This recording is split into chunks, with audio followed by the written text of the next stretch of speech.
नमस्कार, मी प्रसन्न जोशी. बायोस्कोप मराठीच्या या आमच्या खास कार्यक्रमात गोष्ट अमेरिकन निवडणुकीमध्ये आपल्या सगळ्यांचं पुन्हा एकदा स्वागत. आज आपला दुसरा एपिसोड आहे आणि आपल्यासोबत आहेत रवी मराठे, जे अमेरिका स्थित स्वतः पदाधिकारी आहेत. मल्टीनॅशनल कंपनीमध्ये ते काम करतात, सल्ला सेवा पुरवतात आणि मुख्यतः राजकारणामध्ये रस घेतात. तर दुसऱ्या एपिसोडला सुरू करत असताना रवी सर, पहिल्यांदा आत्ताची तिथे स्थिती काय आहे? मागच्या वेळी आपण 269 प्रत्येकाला जर का मिळाल्या तर कशा प्रकारे स्थिती असेल याबद्दल बोलत होतो. त्या भाग्याला घेऊन ताज्या काही रेफरन्सेस जे आता या गेल्या 2-4 दिवसात घडले असतील ते घेऊन तुम्ही पुढे सुरू करावं अशी विनंती करतो. आणि बरोबर. स्वागत आहे तुमचं बायोस्कोप मराठी. धन्यवाद धन्यवाद प्रसन्न. मागच्या वेळेला आपण पाहिलं होतं की इलेक्टरल कॉलेज व्होट्सचा पॅटर्न कसा असतो आणि त्यातली आपण असं म्हणलं की 538 पैकी 270 एखाद्या उमेदवाराला जिंकायला लागतात ना. आता अशी शक्यता आहे का की दोन्ही उमेदवारांना 269 होतील? तर ती नक्कीच आहे. आणि ती आपण मागच्या एपिसोडच्या शेवटी मांडली ती की जर हॅरिसनी जी स्विंग स्टेट आहेत ती जर 4 स्टेट जिंकली आणि ट्रम्पनी 3 जिंकली तर दोघांचे 269 होतील. आणि मग आता दोघांचे 269 झाले तर राष्ट्राध्यक्ष कोण होणार? या ठिकाणी कशा पद्धतीने तो ड्रॉ सोडवला जातो याच्याबद्दल थोडक्यात मी माहिती देतो. आता याच्यासाठी आपण परत एकदा इलेक्टरल कॉलेजच्या डायग्रामला जाऊया. हा, तो इलेक्टरल कॉलेजचा डायग्राम जो आता ह्याच्यानंतर आहे त्याच्यावरती आपण गेल्यावर तुम्हाला लक्षात येईल. आता इथं आपण जर पाहिलं, अमेरिकेत 50 राज्य आहेत. आता जेव्हा 269 दोघांची समसमान मतं होतात त्यावेळेला घटनेने काय सांगितलंय की ह्या राज्यांपैकी जी राज्य लाल आहेत आणि जी राज्य निळी आहेत त्यांच्यात मतदान करायचं. म्हणजे काय, तर कॅलिफोर्निया निळं आहे, कॅलिफोर्नियाला 1 मत, आणि वॉशिंग्टन स्टेट निळं आहे त्याला ते दुसरं मत. अशी किती राज्य निळी आहेत ती मोजायची आणि किती लाल आहेत ती मोजायची. आता स्विंग स्टेटमध्ये देखील जेव्हा निकाल लागेल त्यावेळेला काही लाल आणि काही निळे असणारच आहेत. आणि मग त्या राज्यामध्ये 50 मध्ये ज्याला 26 मतं मिळतील तो माणूस राष्ट्राध्यक्ष म्हणून निवडला जातो. आता पण याचा अर्थ कसा आहे की यातलं थोडीशी ही जी घटनेची तरतूद आहे ही रिपब्लिकन अनुकूल आहे. याचं कारण तुम्ही जर एक सहज दृष्ट टाकली या नकाशाकडं तर तुम्हाला लक्षात येईल की राज्यांची संख्या जर पाहिली तर रिपब्लिकन कायम जास्ती संख्येने राज्य जिंकतात. त्यामुळे जर 269 जिंकले तर ट्रम्प राष्ट्राध्यक्ष होतील याची खूप शक्यता आहे. फक्त याच्यात आणखीन एक दुसरी मेख आहे. जेव्हा राष्ट्राध्यक्ष निवडला जातो तेव्हा उपराष्ट्राध्यक्षाचं पद हे ऑटोमॅटिकली ठरलं जातं, कारण ते दोघांनी आपण अगोदरच डिक्लेअर केलेलं आहे. पण 269 जर समसमान झाली तर राष्ट्राध्यक्ष फक्त या राज्यांच्या संख्येच्या ह्याच्यातनं निवडला जातो आणि उपराष्ट्राध्यक्ष सिनेट मध्ये त्याची निवडणूक होती. थोडक्यात सिनेटमध्ये ज्याला बहुमत आहे त्या पार्टीचा उपराष्ट्राध्यक्ष. आता असं कधी झालं नाहीये पण अशी शक्यता होऊ शकते की रिपब्लिकन पक्षाचा अध्यक्ष आणि उपराष्ट्राध्यक्ष डेमोक्रॅटिकचा, असं होऊ शकते घटनेनुसार. तर तेवढंच फक्त मला आपल्याला सांगायचं होतं की ते त्यातल्या 269 ईच मध्ये तेवढी एक थोडीशी इंटरेस्टिंग गोष्ट आहे. आणखीन एक गोष्ट प्रसन्न आपण मागच्या वेळेला बोललो आणि ती म्हणजे फॉक्स न्यूज वगैरे ह्याच्या संदर्भातली बोललो तो. आणि त्यावेळेला मी तुला असं म्हणलं होतं की आपण तो एक सर्व्हेचा मी रेफरन्स दिला होता आणि त्या सर्व्हेच्या रेफरन्समध्ये जर आता हे जर तुम्ही तो सर्व्हे मी समोर मांडलेला आहे तर आता तुम्ही जर पाहिला तर वरच्या याच्यात तुम्हाला दिसतंय की जे विश्वास ठेवतात ते कोण आहेत आणि खालच्या याच्यात कोणावर विश्वास ठेवला जातो. तर त्याच्यातनं तुम्हाला क्लिअरली लक्षात येईल बघा की तुम्हाला जर पाहिलं तर कॉन्झर्वेटिव्ह जर वरच्या बाजूला पाहिलं तर ते फॉक्स न्यूजवर 75% विश्वास ठेवतात, बरोबर. आणि हॅनिटी, मी जे मागच्या वेळेला बोललो होतो, शॉन हॅनिटी जो एक अत्यंत प्रसिद्ध प्रोग्राम आहे त्याचा दुसरा नंबर तुम्हाला दिसतो. आणि त्याच्या उलट डेमोक्रॅटिक पक्षाचं जर तुम्ही पाहिलं तर डेमोक्रॅटिक पक्षाचं जे विश्वासाची चॅनल आहेत ती बहुतेक विभागलेली आहेत.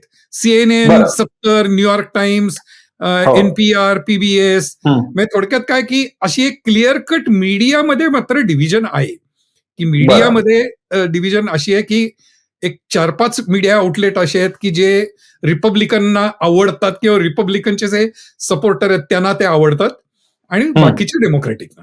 तर तेवढंच मागच्या आठवड्यातले हे 2 मुद्दे फक्त घ्यायचे होते, तर ते मी घेतो. आता आपण आपल्या स्विंग स्टेटच्या बद्दल परत एकदा थोडंसं बोलूया.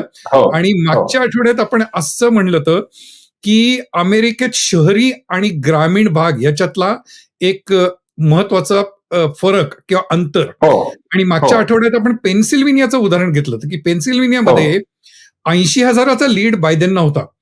पण जर तुम्ही फक्त फिलाडेल्फिया शहर पाहिलं तर एका शहरातनच त्यांना 4 लाखाचा लीड होता. तसाच 1.5 लाखाचा लीड पिट्सबर्गमध्ये होता. म्हणजे थोडक्यात काय, शहरी भागात त्यांना 5.5 लाखाचा लीड होता. पण फायनली त्यांना फक्त 80,000 ते जिंकले. याचं कारण तो सगळा लीड ग्रामीण भागानी तो मोडून काढला. तर तसंच आता आपण आणखी स्विंग स्टेट बघू आणि मग त्या शहरी आणि ग्रामीणातलं अंतर आपल्याला जास्ती कळेल. आता नेवाडाचं बघा. तर नेवाडाला मागच्या वेळेला तुम्ही जो बायडेन जिंकले त्याचं पण अंतर अगदी कमी होतं, 30-34,000 होतं. आणि परत नेवाडाचं जर उजवीकडे तुम्ही मॅप पाहिलात तर तुम्हाला फक्त 2 काउंटी दिसतील की जिथं त्या निळ्या आहेत आणि बाकी सर्व लाल आहेत. कारण हे सगळे लाल जे आहेत ते नेवाडा हा एक ग्रामीण भागातलंच राज्य समजलं जातं, शेती प्रधान वगैरे असं. आणि तिथं सगळे लाल आहेत. पण हे 2 जी निळ्या काउंटीज आहेत आणि त्यात आता पुढच्या डायग्रामवर आपल्याला दिसेल की पुढच्या डायग्रामवर पाहिलं तर लास वेगास हे त्या क्लार्क काउंटीमध्ये येतं. आता लास वेगासमध्ये जर तुम्ही पाहिलं तर नुसतं निळं हे नाही, म्हणजे बायडेननी ते जिंकलेलं नाहीये, तर त्यांना तिथे खूप मोठाच लीड मिळाला म्हणजे ओव्हरऑल मतांचा विचार करता. म्हणजे परत आपण जो मुद्दा मागच्या वेळेला मांडला की शहरी भाग हा डेमोक्रॅटिक पार्टीकडे जातो आणि शहरी भाग हा ग्रामीण भागातला जो लीड रिपब्लिकनना मिळतो तो मागच्या निवडणुकीत तरी त्यांनी तो मोडून काढला. त्यामुळं ह्या वेळेला देखील दोन्ही पक्षांचं लक्ष कशावर आहे तर शहरी भागात डेमोक्रॅटिक पार्टीचा जास्तीत जास्त भर असा आहे की शहरी भागातला आपला लीड कसा एवढा राहील किंवा वाढेल.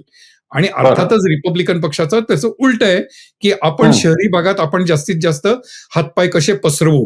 तर असा तो हे आहे. तर याचं आणखी स्विंग स्टेटचं तुला पुढचं उदाहरण देतो. आता हे नेवाडाचं डेमोग्राफिक्स आहे आणि डेमोग्राफिक मध्ये तुला एक आता ह्याच्यात मी तुला महत्वाचा भाग सांगितला तो म्हणजे मागच्या वेळेला बॅचलर्स डिग्री.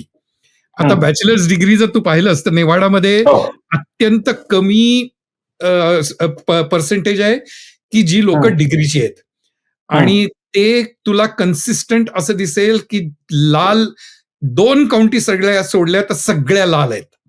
जिथं एज्युकेशन आणि बॅचलर्स डिग्री कमी आहे त्या ठिकाणी जनरली आपल्याला लाल रिपब्लिकन पक्ष जिंकतो असं दिसतं.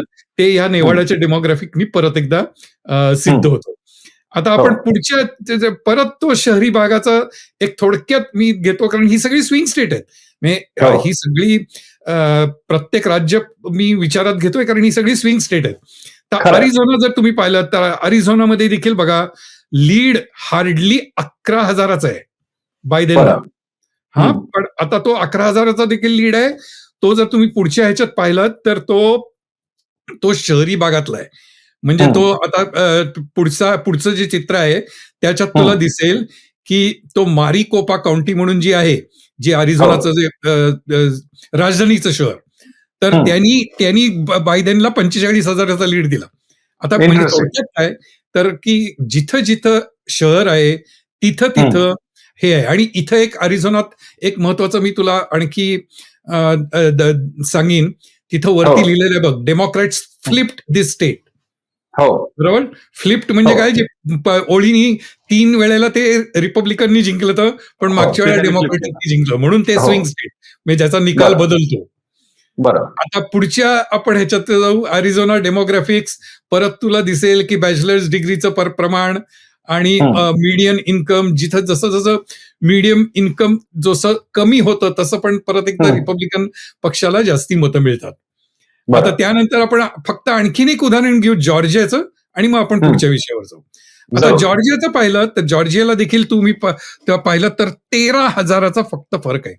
50 लाखाच्या मतदानात 13,000 फक्त बायडेन जिंकले. ओके. आता परत इथं तू पाहिलंस तर सर्व म्हणजे राज्यामध्ये निळे भाग कमी आहेत आणि लाल भाग खूप आहेत. बरोबर. आणि ही पण जॉर्जिया पण फ्लिप्ड आहे. म्हणजे ते पूर्वी रिपब्लिकन होतं आणि ते डेमोक्रॅटिक पार्टीने मागच्या वेळेला जिंकलं. स्विंग. ओके. आता जॉर्जियामध्ये देखील परत एक पुढचं चित्र बघ, त्याच्यात एक तुला ती शहरी भागाची हे कळेल.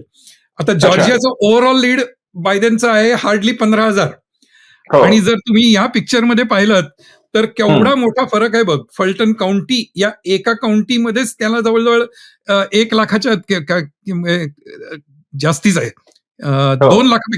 2 लाखाच्या आसपास लीड आहे. बरोबर.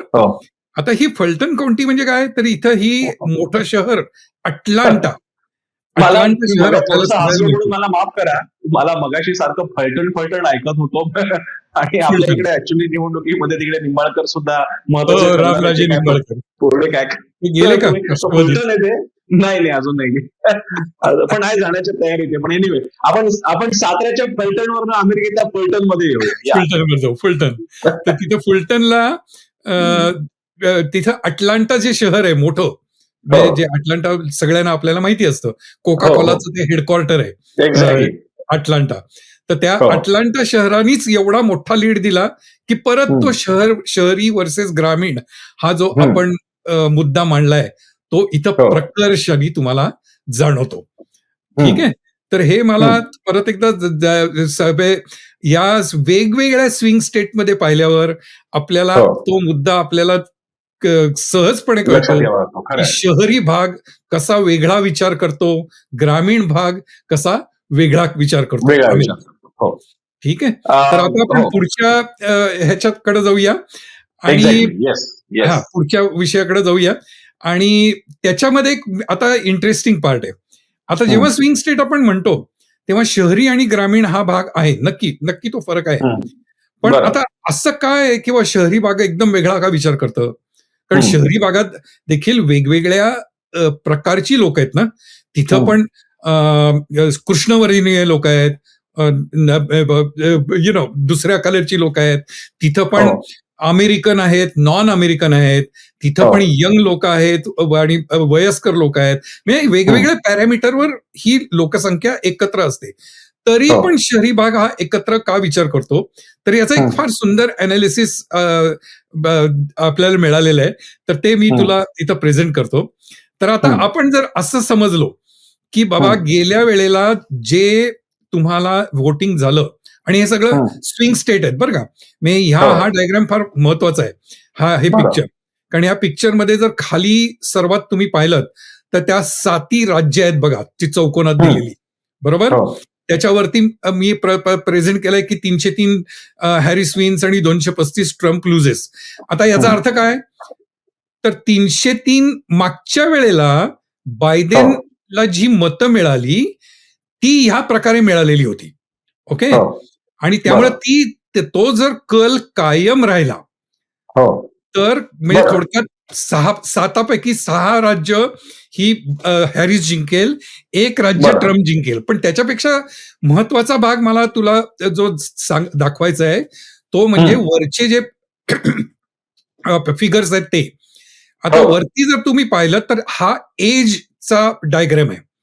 तर एज मध्ये जर तुम्ही पाहिलं तर तरुण वर्ग जो आहे 18 ते 29 तो 26% लोक जास्ती डेमोक्रॅटिक पार्टीकडे ती कललेली आहेत. तरुण वर्गाचं डेमोक्रॅटिक पार्टीकडे कल आहे. आकर्षण. बरोबर. हे आकर्षण आहे. 30 ते 44 12%. पण जर त्याचाच तुम्ही जर थोडा वयस्कर लोकांकडे गेलात तर तुम्हाला दिसेल 2% हे रिपब्लिकनकडे आहेत आणि त्याच्यापेक्षा आणखी जर वयस्कर तुम्ही पाहिलात तर त्यांच्याकडे 2%. म्हणजे थोडक्यात काय की तरुण वर्ग हा डेमोक्रॅटिक पार्टीकडे असतो. आता तरुण वर्ग डेमोक्रॅटिक पार्टीकडे असतो आणि शहरातला तो आहे.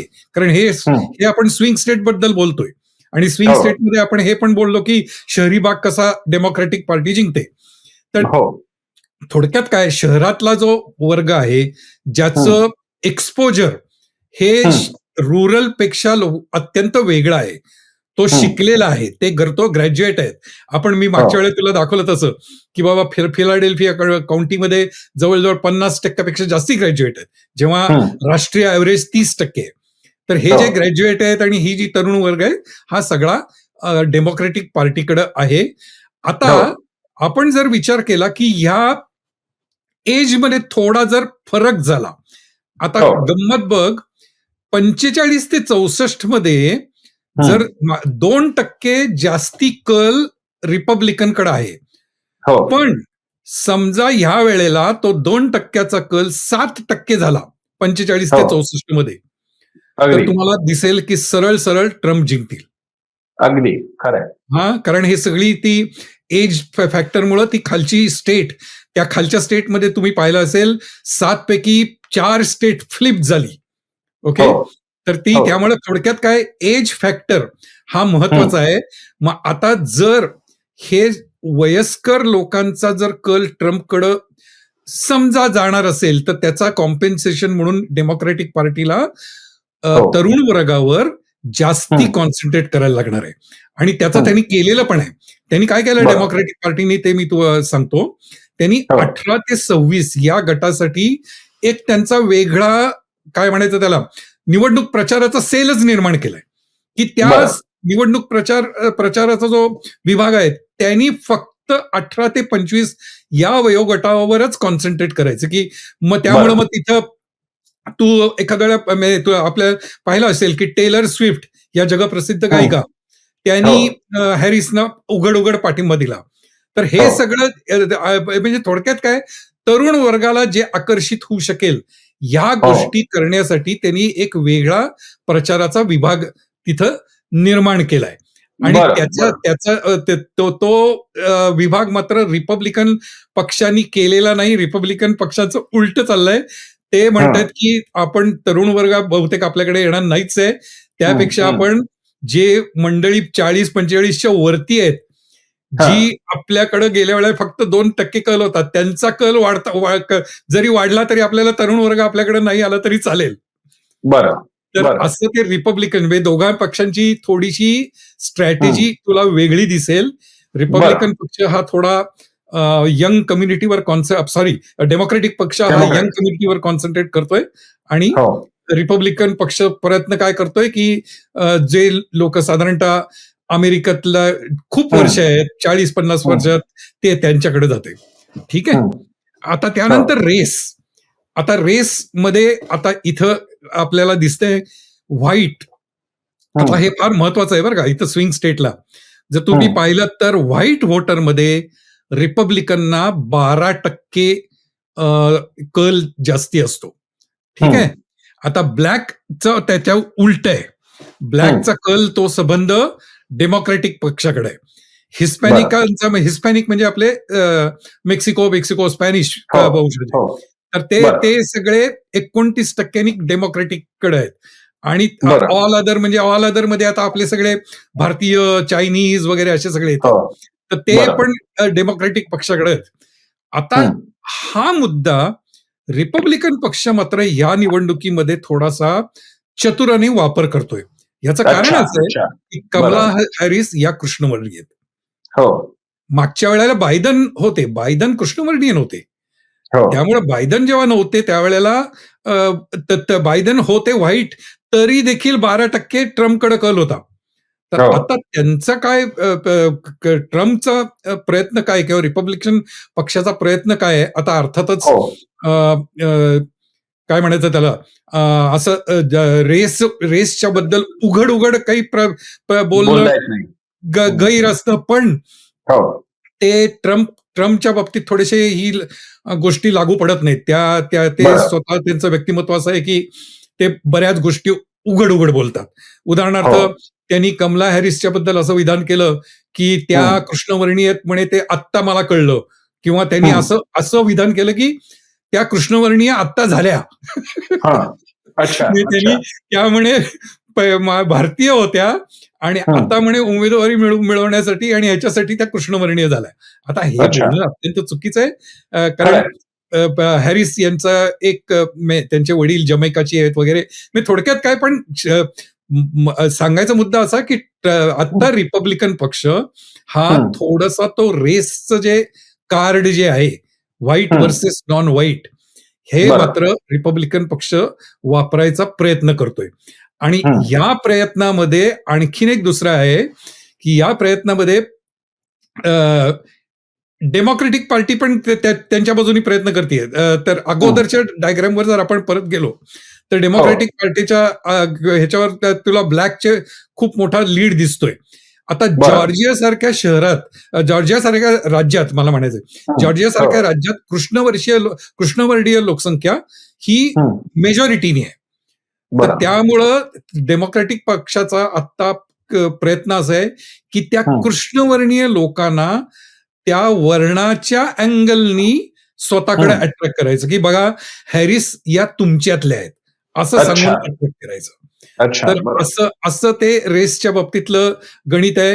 आणि ते रेसचं देखील मी म्हणलं तसं थोडे हे वरचे जे पर्सेंटेज आहेत हे गेल्या निवडणुकीचे आहेत, आणि हे जर बदलले तर निकाल मतलब बदलू शकतो.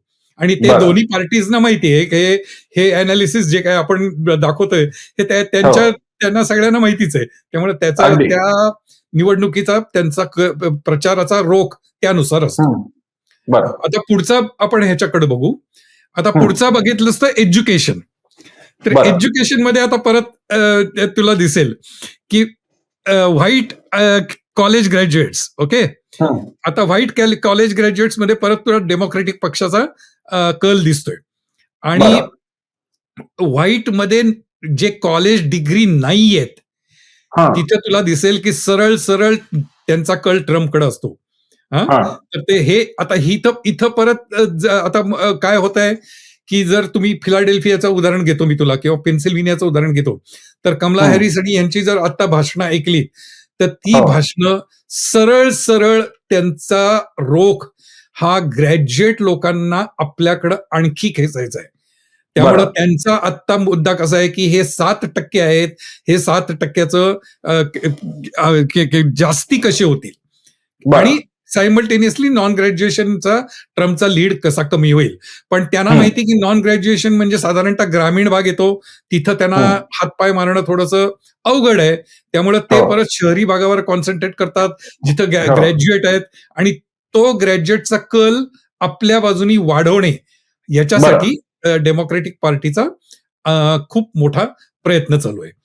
तर हा एज्युकेशननी झाला. आणि ते मगाशी आपण जे रेस बद्दल बोलत होतो ना, तर तो थोडासा चित्र थोडं दाखवायत पुढं मागं झालाय. पण आता मी तुला म्हटलं तसं की त्या रेसमध्ये जर तुम्ही पाहिलं आणि रेसमध्ये व्हाईटचं जर पर्सेंटेज बदललं आणि तर लगेच तो निकाल ट्रम्पच्या बाजूनी जातो. त्यामुळं तो मी मगाशी जे सांगत होतो की व्हाईट वोटर्सवर ट्रम्प रिपब्लिकन पक्ष कॉन्सन्ट्रेट करतोय की थोडक्यात की हॅरिस या आपल्या वर्णाच्या नाहीत असं सांगून. आणि तो जर कल त्याचा बदलला, जी शक्यता म्हणलं तर नाकारता येत नाही, पण ती कमी आहे, पण त्यांचा प्रयत्न आहे. तर त्यामुळे तसं झालं तर मात्र ट्रम्प केवळ त्यांचा वर्ण वेगळा आहे आणि कमला हॅरिसचा वर्ण वेगळा आहे, या एका फॅक्टरवर ट्रम्प जिंकू शकतात जर त्यांनी स्विंग स्टेट मधल्या व्हाईट वोटर्सचं स्वतःकडचा कल वाढवलं. रवी सर, मला एक प्रश्न विचारायचा आहे की भारतामध्ये जेव्हा अशा प्रकारे जाती, धर्म किंवा अन्य कोणत्याही प्रकारे एखाद्या जाती विशेष समूहाला, कोणत्या विशेष समुदायाला अधिक्षेप होईल त्यांच्या प्रतिष्ठेच्या बाबतीत, किंवा तत्सम भारताच्या सुरक्षिततेच्या बाबतीत अशा कोणत्या विधानाच्या बाबतीत सरळ सरळ तरतुदी आहेत. इतकंच काय, निवडणूक आचारसंहिता सुद्धा आहे. आणि या बाबतीत उमेदवारांना आयोगाकडे जाऊन तक्रार दाखल करता येते. आयोग काय करतो तो पुढचा प्रश्न आहे, पण आयोगाकडे तक्रार करण्याची आणि आयोग नोटीस बजावण्याची पण आपल्याकडे उदाहरणं आहेत. मग इथे अमेरिकेत हे होत असताना ट्रम्प उघडपणे सरळ सरळ प्रेसिडेन्शियल कॅन्डिडेटची रेस काढत असताना तिथे अशी यंत्रणा आहे का, आणि मग ती यंत्रणा काय करते? नाही, इकडं कसं आहे, इकडं जी 2 अमेंडमेंट इकडच्या फार महत्वाच्या आहेत कॉन्स्टिट्यूशनच्या. एक म्हणजे सेकंड अमेंडमेंट आणि एक 5th अमेंडमेंट. त्यातली एक अमेंडमेंट तुम्हाला गन कॅरी करायला परवानगी देते, आणि एक अमेंडमेंट तुम्हाला बोलायचं स्वातंत्र्य देते.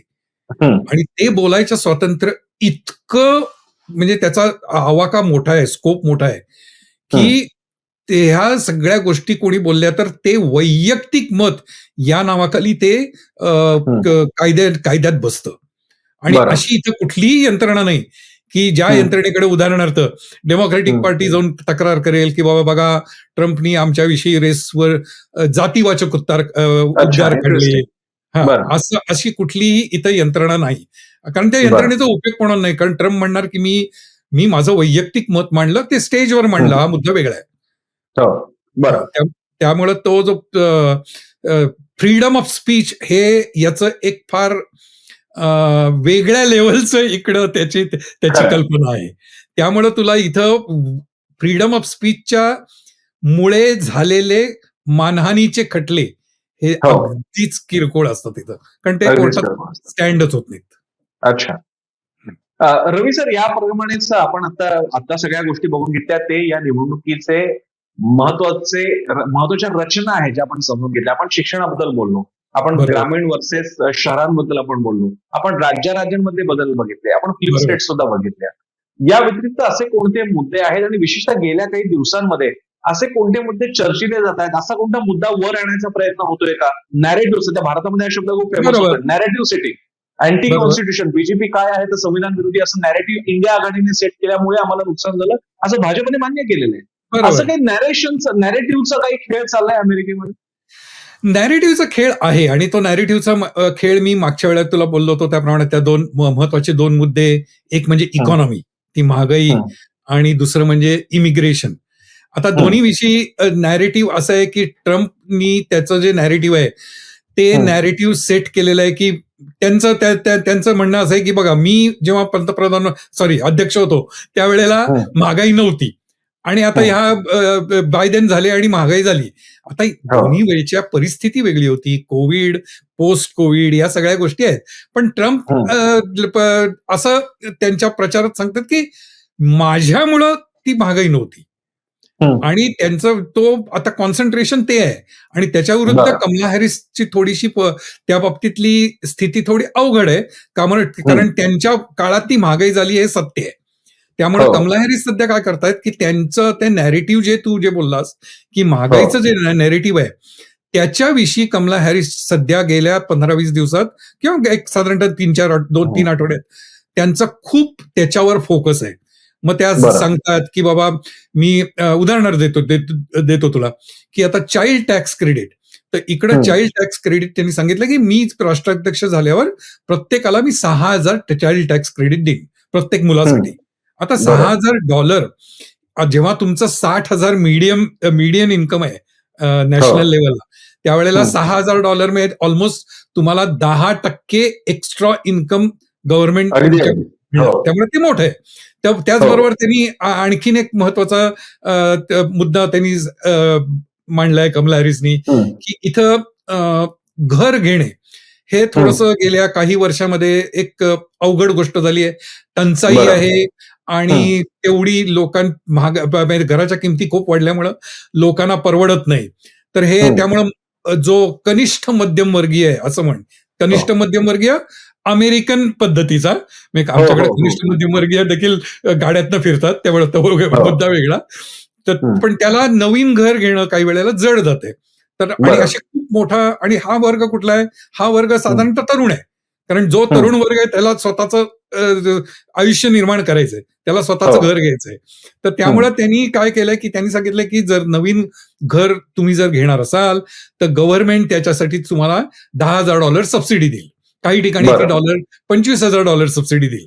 तर थोडक्यात त्यांनी तुझे नॅरेटिव्हचं म्हणलंस तर कमला हॅरिस या सध्या मुख्यपणे आर्थिक मुद्द्यांवर मी कशी, माझी भूमिका काय आहे, आणि ट्रम्प जे म्हणतायत की आर्थिक याच्या गोष्टींवर यांच्या सगळ्या पॉलिसीज फेल गेल्या आहेत, तर ते तसं नाही आहे. याच्यावर कमला हॅरिस यांचं सध्या कॉन्सन्ट्रेशन आहे. त्याचबरोबर इमिग्रेशनला देखील त्यांनी काय केलं, कमला हॅरिसनी आता गेल्या 2 आठवड्यात त्या स्वतः टेक्सास बॉर्डरवर गेल्या, की जिथनं हे सगळं इलिगल इमिग्रेशन होतं, त्या लोकांना भेटल्या, त्याच्याबद्दलचे कायदे कडक कसे करता येतील, त्या ठिकाणी जास्ती पोलीस ऑफिसर कसे निर्माण होतील, याविषयी त्यांनी त्यांच्या भूमिका जाहीर केल्या. थोडक्यात त्यांनी असा प्रयत्न चालवलाय कमला हॅरिस यांनी, की बाबा या ज्या 2 टीका माझ्यावर होतात, की इमिग्रेशन आणि इकॉनॉमी, याच्याविषयी या माझ्या भूमिका आहेत, की ज्याच्यामुळं माझ्यावर जी टीका होतीये ती मी जर अध्यक्ष झाले तर तसं काही होणार नाही, असं ते त्यांचं चालू आहे. आणि त्याच्या विरुद्ध अर्थातच ट्रम्पचं चालू आहे. ट्रम्प सध्या मी तुला मागच्या वेळेला उदाहरण दिलं तसं ते इमिग्रेशनच्या बाबतीत अत्यंत ते भीती निर्माण करतायत. म्हणजे त्यांनी काही काही विधानं त्यांची अशी थोडीशी गमतीशीर असतात, म्हणजे आपल्या दृष्टीने, की बाबा ते म्हणाले की हे इमिग्रंट लोक कोणाची म्हणे जॉब घेत आहेत, तर त्यांनी जॉर्जियात जाऊन सांगितलं की जिथं कृष्णवर्णीय लोकसंख्या जास्ती आहे, जॉर्जियात जाऊन सांगितलं की ही सगळी इमिग्रेशन लोक येतात आणि म्हणे फक्त कृष्णवर्णीयांचे जॉब घेतात. आता हे काही खरं नाहीये, पण अशा पद्धतीने ते दोन्ही पक्ष त्याच्यावर सध्या त्यांचं कॉन्सन्ट्रेशन चालू आहे. एक रवी सर हे सगळं सांगत असताना अशा कुठल्या घटना किंवा अशी वक्तव्य काही घडली का? कारण अनेकदा असं म्हटलं जातं निवडणुकीच्या शेवटच्या 3-1 आठवड्यामध्ये ज्या घटना घडतात त्या निवडणुका बदलवू शकतात. हा एक प्रश्न मला विचारायचा आहे की असं काय घडलंय? आता उदाहरणार्थ एक किस्सा असा कानावर आला की कमला हॅरिस कुठल्या तरी भागात गेले असताना तिथल्या भाषणाच्या त्या सभागृहामध्ये त्यांनी टेलिप्रॉम्प्टर सुद्धा समोर बाळगला होता आणि ट्रम्प यांनी त्यांच्यावरती मात करायचा प्रयत्न केला की बघा कमला हॅरिस यांना स्वतःची भूमिका साध्या टाउन हॉल मीटिंग मध्ये मांडता येत नाही. तर या गोष्टींकडे अशा काही घटना घडल्या आहेत का की ज्या आता मला आठवत आहे बायडेनच्या यांच्या वेळी त्यांच्या आजारपणाचे व्हिज्युअल्स दाखवण्यात आले होते. मला हेही आठवते की हिलरी क्लिंटन ज्यावेळी निवडणुकीला उभ्या होत्या त्यावेळी त्या गाडीतून उतरताना त्यांना कसं काही इतरांनी मदत करून त्यांना उतरवत होते वगैरे. या गोष्टी आहेत या कशा? उलट भारतामध्ये उलट असं काही असेल तर उलट काही सहानुभूती तयार करतं. ते तुमच्या अगेन्स्ट नाही, कदाचित सहानुभूती तयार करतं. अमेरिकेमध्ये मात्र बघा बायडन कसे मात्र झाले, बघा हिलरी क्लिंटनना कशा आधाराची गरज आहे, बघा कमला हॅरिस यांना कसा टेलिप्रॉम्प्टर लागतो. तर हा काय प्रकार? आता हा प्रकार म्हणजे थोडक्यात हा प्रकार थोडासा गेल्या 2-3 इलेक्शन मध्ये आलाय. हा काही कॉमन नाहीये आणि हा प्रकार नक्कीच ट्रम्प यांनी स्वतः चालू केला. म्हणजे ट्रम्प यांचा त्यांचं एक व्यक्तिमत्व जर पाहिलं तर त्यातल्या 3-4 गोष्टी ज्या आहेत की थोडंसं सनसनाटी बोलायचं, थोडंसं वैयक्तिक टीका करायची, की ज्याच्यातनं त्या समोरच्या उमेदवाराची इमेज एक ज्याच्यावर निगेटिव्ह परिणाम होईल. आता हे जे तू जे टेलिप्रॉम्प्टरचं बोललास, तर हे टेलिप्रॉम्प्टरचं आता ट्रम्प जे बोलले, आता ट्रम्पचं कसं आहे, ट्रम्पनी तो एक मुद्दा असा नुसता दाखवला कारण बरेच दिवस रिपब्लिकन पक्ष असा आरोप करत होतं की कमला हॅरिस यांना स्वतःच्या भूमिका नाहीत, त्यांची धोरणं नाहीयेत, त्यामुळे त्या स्वतः एकट्या मुलाखती देत नाहीत किंवा एकट्या असं बोलत नाहीत. आता हा जो पर्टिक्युलर इन्सिडेंट जो तू सांगितलायस तो इथं टाउन हॉल होता. तर टाउन हॉल मीटिंग इथं ही कॉमन असते. आता त्या इन्सिडेंटमध्ये काय झालं की तो इन्सिडेंट झाला त्या ह्याच्यात जे मॉडरेटर होते, की जे प्रश्न विचारणार आहेत आणि जे चर्चाचं एक संयोजन करत, त्यांनी त्यातले 2 जण स्पॅनिश होते आणि त्यांना जास्ती त्यांची कम्फर्ट लेवल स्पॅनिश मध्ये होती. तर त्यामुळे त्यांना जे विचारायचंय ते स्पॅनिश मध्ये टेलिप्रॉम्प्टरवर ठेवलं तो आणि तो टेलिप्रॉम्प्टर तिथं ठेवला होता. आता तो भाग ट्रम्पनी चतुराईनी किंवा रिपब्लिकन पक्षांनी त्याचा असा एक म्हणतात तर खोटा प्रचार केलाय किंवा कमला हॅरिस यांना टेलिप्रॉम्प्टर लागतो. आता तो टेलिप्रॉम्प्टर हॅरिसनच्यासाठी नव्हताच, तो मॉडरेटर यांच्यासाठी होता. आणि आता ते पण या छोट्या छोट्या गोष्टी हे मी तुला सांगू का, ही थोडं अशा तऱ्हेचं राजकारण हे इथं गेल्या 10 वर्षात चालू झालंय. पूर्वी ह्या प्रकारचं राजकारण हे फार कमी होतं. म्हणजे पूर्वी धोरणांविषयी बोलायचे, ठीक आहे, की बाबा निर्यात बंदी कशावर करू, निर्यातीवर मी कर कुठले लावीन, याच्यावर खूप मोठी घमासान चर्चा व्हायची. पण हे तुम्ही टेलिप्रॉम्प्टर वापरलात का आणि तुम्ही आजारी होतात का वगैरे या वैयक्तिक गोष्टींवर जे बोलणं आणि टीका टिप्पणी ही थोडीशी गेल्या 10 वर्षातली आली आहे. आणि मोकळेपणाने सांगायचं म्हणजे ट्रम्प जेव्हा कॅन्डिडेट झाले 16ला तेव्हा याची सुरुवात झाली. बरं बरं. रवीजी, या एपिसोडमध्ये थांबण्यापूर्वी जर भारतामध्ये इथे आम्हाला म्हणजे तुम्ही पण त्याच्यामध्ये, मी तुम्हालाही धरतो त्यामध्ये, इतक्या पक्षांची आपल्याला सवय असते. नुसतं एका महाराष्ट्रातल्या एखाद्या जिल्ह्यामध्ये पुन्हा स्थानिक परिवर्तन आघाडी असते, विकास परिषद असते, काय म्हणाल ते असे पक्ष असतात, छोटे मोठे सगळे, अपक्ष वेगळे. अमेरिकेमध्ये रिपब्लिकन डेमोक्रॅट्स, आम्हाला एक ग्रीन पार्टी वगैरे असे 1-2 नावं आम्हाला माहिती आहेत. पण बहुपक्ष पद्धतीच्या बाबतीत तिकडे काय स्थिती आहे, पक्ष का तयार होत नाही तिथे, आणि अपक्षांची काय स्थिती असते, एक थोडक्यात जाण्यापूर्वी त्याच्याबद्दल. हो, आता पक्षाच्या बाबतीत मी पहिल्यांदा सांगतो, डेमोक्रेटिक आणि रिपब्लिकन पक्ष सोडून तिसरा पक्ष निर्माण करणे याचे प्रयत्न झाले. आणि ते प्रयत्न स्वतः एकदा, इनफॅक्ट ही फार इंटरेस्टिंग गोष्ट आहे, स्वतः ट्रम्प यांनी स्वतःचा पक्ष निर्माण करायचा प्रयत्न केला होता. त्यानंतर रॉबर्ट केनेडीनी केला होता. पण इथली मतदारांची मानसिकता अशी आहे की ते पटकन असं त्यांना वाटत नाही की तिसरा पर्याय मला पाहिजे, कारण त्यांच्यापुढे धोरणाचा एक धोरणात्मक त्यांनी जर तुलना केली तर सरळ सरळ आहे की एका पार्टीला इमिग्रेशनचं पाहिजे, एका पार्टीला इमिग्रेशन नको, एका पार्टीला अबॉर्शनचं थोडंसं इझी रूल्स पाहिजे, एका बाजूला नको. तर असं त्यामुळे इथल्या जनतेला असं तिसऱ्या पक्षाची, की जो पक्ष काहीतरी, कारण त्या पक्षाला सांगितलं पाहिजे ना की मी काय तुला वेगळं देणार आहे. त्यामुळे सामान्य मतदाराकडे जेव्हा मी जाईन तेव्हा मी काय वेगळं देणार आहे, ह्याचं वेगळं देणार आहे हे जर मी दाखवू शकलो नाही. पण मला इथे विचारायचं रवीजी, भारतामध्ये इतके राज्य आहेत आणि आपण युनियन ऑफ स्टेट आहोत, भारत हा युनियन ऑफ स्टेट आहे, तरी सुद्धा म्हणजे राज्यांचा हा संघ आहे, फेडरेशन नाहीये, तरी सुद्धा आमच्या प्रादेशिक अस्मिता एवढ्या टोकाच्या असतात की आमच्याकडे राजकीय पक्ष, प्रादेशिक पक्ष इतके ताकदवार होतात की कधी कधी ते आघाड्यांना सुद्धा वेठीला धरतात, देशाच्या सरकारला वेठीला धरतात. अमेरिका जे की एक फेडरेशन आहे, जिथल्या काही काही राज्यांचे कायदे इतरांपेक्षा वेगळे असू शकतात, काही कायदे अमेरिका या देशाचे कायदे तिथे लागू होत नाहीत, किंवा काही कायदे लागू होत नाही, काही होतात. इथे जिथे इंडिपेंडन्स आहे, मग तिथे प्रादेशिक पक्ष, म्हणजे आपल्याकडे जे प्रादेशिक पक्ष, शिवसेना उद्धव बाळासाहेब ठाकरे हा राज्यात सुद्धा प्रभाव पाडतो, केंद्रात पाडतो, जदयू बिहारमध्ये पाडतो, केंद्रात पाडतो, असं नाही होत का तुमच्या इथे?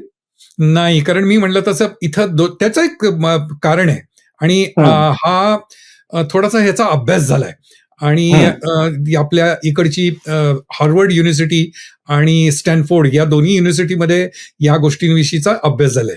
आणि त्या अभ्यासात त्यांना असं लक्षात आलं की प्रादेशिक, हा जो पर्टिक्युलर मुद्दा जो तू मांडलास की प्रादेशिक अस्मिता, तर प्रादेशिक अस्मिता इथं युनायटेड स्टेट्स ऑफ इंडिया, तर हे युनायटेड स्टेट्स नावाची जी गोष्ट आहे ही तयार होऊन इथं फार मोठी वर्ष झाली आहेत, म्हणजे 150-200 वर्ष झाली आहेत. तर त्यामुळं ती अस्मिता आता जी सुरुवातीला स्ट्रॉंग असेल ती आता हळूहळू ती हे झाली, आणि ती एक अमेरिकन कल्चर ह्याच्यात त्याचं रूपांतर झालंय. आणि त्यामुळं ते इमिग्रेशनच्या बाबतीत त्यांना एवढं हे असतं की मी अमेरिकन आहे, तू अमेरिकन नाहीस. म्हणजे त्यांना असं वाटत नाही की मी महाराष्ट्रीयन आहे आणि तू नॉन महाराष्ट्रीयन, असं जे आपण आपल्याकडे वाटू शकतं, तर तसं इथं नाहीये की मी व्हर्जिनियाचा आहे म्हणून आणि तू काय नॉर्थ कॅरोलिनाचा आहेस. कारण आता ती अस्मिता कधीच ती काय म्हणायचं ती रेषा ती आता जवळजवळ अस्पष्ट झाली आहे. आता अमेरिकन कल्चर हे प्रॉमिनंट आहे, आणि त्यामुळे तिसरा पक्ष नाही आणि प्रादेशिक अस्मिता पण नाही. याच अमेरिकन कल्चरची हीच निवडणुकीची गोष्ट, अमेरिकन निवडणुकीची गोष्ट रवी मराठे आपल्याला सांगतायत. पुढच्या भागामध्ये आपण या निवडणुकीच्या बाबतीत अधिक काही डिटेल्स तर जाणून घेणार आहोतच, पण त्याशिवाय जो विविध बाहेरच्या देशातून आलेला डायस्पोरा आहे, मग अगदी भारतीय डायस्पोरा, मराठी डायस्पोरा, असेच इतर देशातून, इतर वंशातून आलेले लोक, चायनीज आहेत, चायनीजची संख्या फार मोठी आहे, तिकडच्या विद्यापीठांमध्ये चायनीज विद्यार्थ्यांची संख्या पहिल्या टॉप 3 मधली आहे, भारतीय दुसरे कदाचित किंवा तिसरे असतील. तर यांचं राजकारण तिकडे कसं बघितलं जातं, ही मंडळी, म्हणजे आपले अगदी रवी मराठे असतील, नाही तर तिकडे आणखी कोणी असतील, ही मंडळी ट्रम्प काय किंवा कमला काय यांच्याकडे कसे बघत असतील, त्यांची जी दुसरी पिढी आहे, म्हणजे ज्यांची एक पिढी भारताच्या राजकारणाशी संबंध असलेली होती आणि ज्या पुढच्या दुसऱ्या तिसऱ्या पिढ्या तिच्या तिथेच वाढलेल्या आहेत, त्यांचं आकलन या राजकारणाकडे कसं असतं ते आपण जाणून घेणार आहोत. गोष्ट अमेरिकन निवडणुकीच्या, म्हणजेच एक वाक्य सांगतो इंटरेस्टिंग, कारण आपण त्याच्याविषयी डिटेल बोलूयाच, हो. की स्विंग स्टेटमध्ये जर पाहिलं तर अरिझोना आणि जॉर्जिया या दोन ह्याच्यात फार मोठा आपला भारतीय वंशाचे मतदार आहेत. म्हणजे जवळजवळ टोटल भारतीय वंशाच्या पैकी 21% मतदार हे त्या 2-3 राज्यात आहेत. आपण डिटेलमध्ये पुढच्या वेळेला बोलू, पण सांगायचा मुद्दा काय होता, की स्विंग स्टेटमध्ये देखील आपल्या मतदारांमुळे फरक पडू शकतो. तर तो आपण जाणून घेणार आहोत, त्यांचा तो कल कसा तयार झालाय, कोणता आहे आणि कसा तयार झालेला आहे. मात्र महासत्तेच्या महासंग्रामच्या पुढच्या एपिसोडमध्ये ही कथा रवी मराठे अशीच सांगत राहणार आहेत आपल्याला. तुर्तास आपण बायोस्कोप मराठीमध्ये इथेच थांबूया. जाण्यापूर्वी एक छोटीशी आठवण, बायोस्कोप मराठीला सबस्क्राईब करा, लाईक करा, शेअर करा, बेल आयकन क्लिक करा, म्हणजे तुम्हाला नोटिफिकेशन येईल. स्वतः रवी मराठे सोशल मीडियावर उपलब्ध आहेत, आम्ही सुद्धा सोशल मीडियावर आहोत, आम्हाला फॉलो करू शकता आणि पाहता बायोस्कोप मराठी. धन्यवाद रवी सर. धन्यवाद.